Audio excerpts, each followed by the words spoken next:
Всем привет! Вы находитесь на канале Уральского завода печного оборудования, и сегодня мы снимаем обзор непосредственно на заводе, который производит замечательные камины Бранденбург. И у нас на обзоре сегодня будет очередная новинка. Это Бранденбург в каменной облицовке.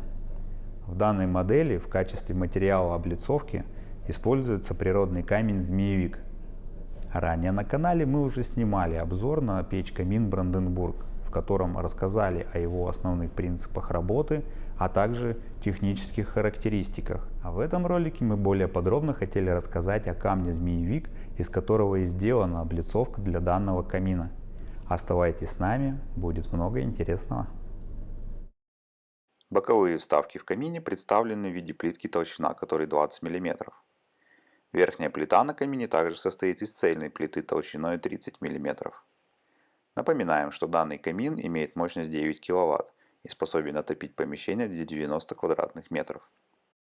В рабочем состоянии температура плиты достигает 250 градусов. Натуральный камень, в отличие от металла и керамической плитки, остывает намного дольше, являясь при этом дополнительным источником тепла. Теперь поговорим немного о самом камне.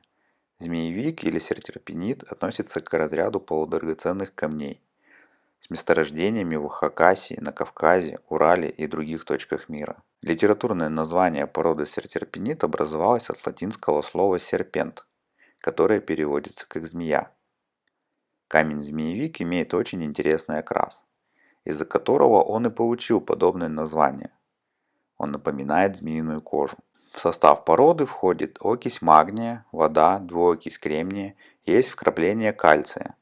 Именно наличие кальция формирует на поверхности красивый рисунок, подобный змеиной коже.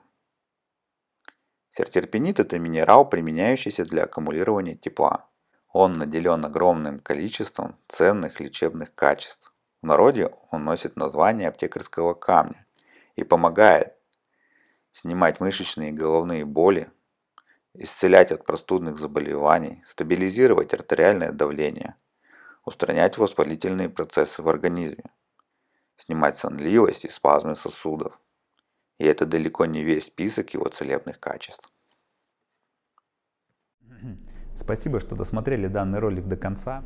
Подписывайтесь на наш канал, ставьте лайк под этим видео, оставляйте и задавайте свои вопросы в комментариях, мы обязательно на них ответим. Всего вам доброго и до новых встреч!